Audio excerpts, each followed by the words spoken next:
अजितदादांवर का प्रेम करणारे निस्सीम कार्यकर्ते? खरं तर 28 तारखेला जेव्हा अजितदादांबद्दलची बातमी आपण सर्वांनी ऐकली, त्यात परिवार तर फार इमोशनल तर झालाच होता आणि बातमी खरी आहे स्वप्न आहे हेच आम्हाला त्या ठिकाणी कळत नव्हतं. आणि ती बातमी ऐकल्यानंतर अख्खा महाराष्ट्र स्तब्ध झाला. आम्ही आजपर्यंत दुःखात आहोत. त्याचबरोबर त्या विमानामध्ये जे इतर 4 जण होते त्यांचा परिवारसुद्धा आज दुःखात आहे. अख्खा महाराष्ट्र आज दुःखात आहे. काल अजितदादांचे जे सिक्युरिटी इन्चार्ज होते जाधव भाऊ, त्यांना आम्ही त्यांच्या परिवाराला भेटलो. पिंकी माळी त्यांच्या परिवाराला आज आम्ही तिथे भेटलो. तसंच उद्या ज्या को पायलट होत्या, ज्या तरुणी होत्या पाठक, त्यांच्या परिवाराला आम्ही उद्या भेटणार आहोत.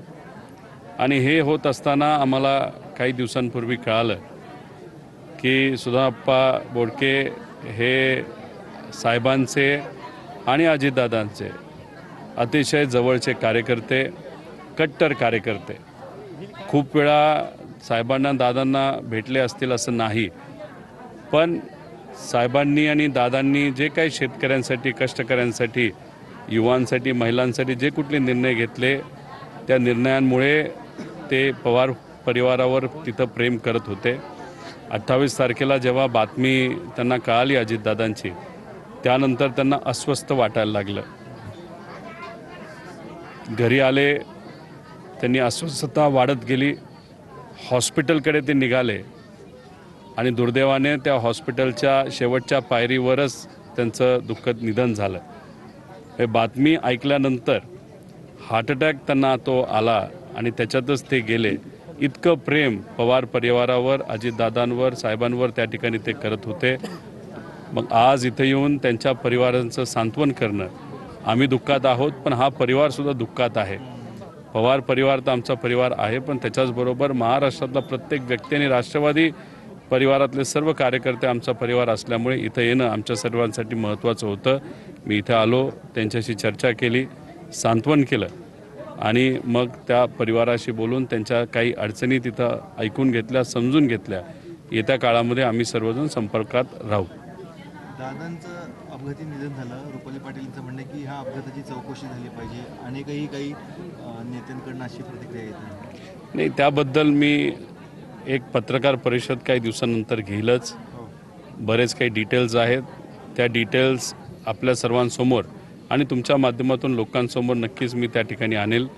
जोपर्यंत 13 दिवस होत नाही तोपर्यंत राजकीय भूमिका घेणं, नाहीतर मग त्या विमानाबद्दल आणि त्या सगळ्या घटनेबद्दल बोलणं हे योग्य ठरणार नाही असं मला त्या ठिकाणी वाटतं. म्हणून 13वा ज्या दिवशी होईल त्यानंतर मग ह्या सगळ्या गोष्टी आपल्या सर्वांसमोर आम्ही त्या ठिकाणी आणू.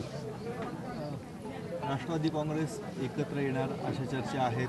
हे आपल्या पक्षाकडनंच म्हटलं परंतु समोरला तसा प्रतिसाद सध्या तरी दिला नाही. दादांबरोबर काय चर्चा झाली, कारण शेवटच्या 3 महिन्यामध्ये दादांबरोबर मी स्वतः तिथं होतो. पिंपरी चिंचवडचं इलेक्शन, पुण्याचं इलेक्शन आणि नंतर जिल्हा परिषदचं इलेक्शन, तिकिटाची चर्चा, कुठलं चिन्ह कोणाला द्यायचं, ह्या सगळ्या प्रक्रियेमध्ये मी तिथं होतो. पण आज या बाबतीत बोलणं उचित नाही.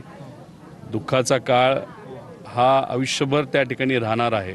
पण 13 दिवस तरी मला असं वाटतं की कुठलीही राजकीय भूमिका घ्यायला नको. त्यामुळे जसे 13 दिवस होतील त्यानंतर काय घडलं, कसं घडलं, काय विषय होते आणि सगळ्या गोष्टी आपल्या सर्वांसमोर नक्कीच मी त्या ठिकाणी आणेन. परंतु फडणवीस साहेबांनी आत्ताच प्रेस कॉन्फरन्समध्ये सांगितलं की दादांच्या आणि आमची विलिनीकरणाबाबत कोणतीही चर्चा झाली नाही. दोन्ही राष्ट्रवादींच्या विलिनीकरणासंदर्भात कुठली चर्चा झाली नाही. जर तसं काही झालं असतं तर दादांनी आम्हाला सांगितलं असतं.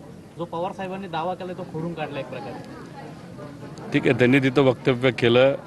मी पवार परिवारातला आहे. कशी चर्चा कधी झाली, कोणाबरोबर झाली, कोणकोणत्या चर्चेत होतं, या सगळ्या गोष्टी आम्ही तिथं सांगू शकतो. पण परिवारमधला एक व्यक्ती असल्यामुळे, पवार असल्यामुळे आज कुठेही मला तिथं राजकीय भूमिका तिथं घ्यायची नाही. 13 दिवस होऊ द्या, मग आपल्या सर्वांसोबत सगळी माहिती त्या ठिकाणी मी नक्की जाणेल. दादांची अंतिम इच्छा होती की 12 तारखेला तुम्ही दोघं एकत्र येणार दोन्ही पक्ष. आता तसं होईल का, काही अडथळे वाटतात? मी म्हणतो ना की एक 9 तारीख होऊ द्या, मग नक्कीच आपल्या सर्वांसमोर सगळी योग्य अशी भूमिका नक्कीच मी त्या ठिकाणी मांडेल.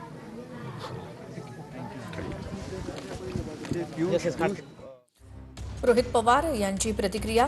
मात्र माध्यमांनी विचारलेल्या प्रश्नांना त्यांनी एकच उत्तर दिले की 13 दिवस कोणतीही राजकीय चर्चा यामध्ये नको. असं म्हणणं आहे की मला चुकीची माहिती मिळाली. म्हणजे अजितदादांच्या पक्षाचा अध्यक्ष कोण होणार हे पियुष गोयलांनी ट्विट करून सांगितलं.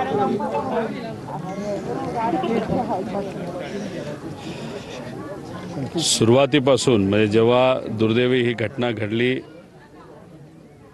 त्या घटनेनंतर सर्वांचीच म्हणजे महाराष्ट्रातल्या प्रत्येक व्यक्तीची कुटुंबाची इच्छा होती अजितदादांची जागा ही तिथं सुनित्रा काकींनी घ्यावी.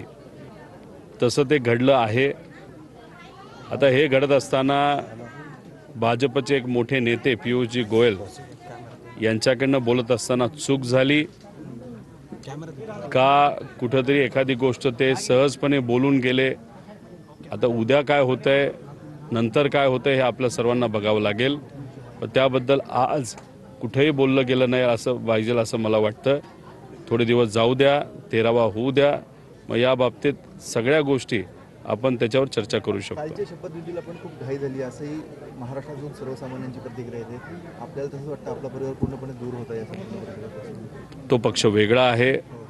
पक्षाचे त्यावेळेस निर्णय घेतानाचे जे प्रमुख हे प्रफुल्ल पटेलजी असतील, तटकरे साहेब असतील, तिथं भुजबळ साहेब होते, तिथं मुंडे भाऊ होते, हे सगळे तिथं सातत्याने CM साहेबांबरोबर चर्चा करत होते, बोलत होते. आणि मग ह्या सगळ्यांनी चर्चा केल्यानंतर मग मला असं कळतं आहे की त्यांची आणि सुनीता काकींची चर्चा तिथं झाली आणि त्यानंतर कुठंतरी तो निर्णय तिथं घेण्यात आला. सुनित्रा काकींच्याबद्दल बोलायचं झालं तर सामाजिक क्षेत्रामध्ये अनेक वर्षांपासून त्या काम करतात, पण राजकीय क्षेत्रामध्ये त्या नवीन आहेत.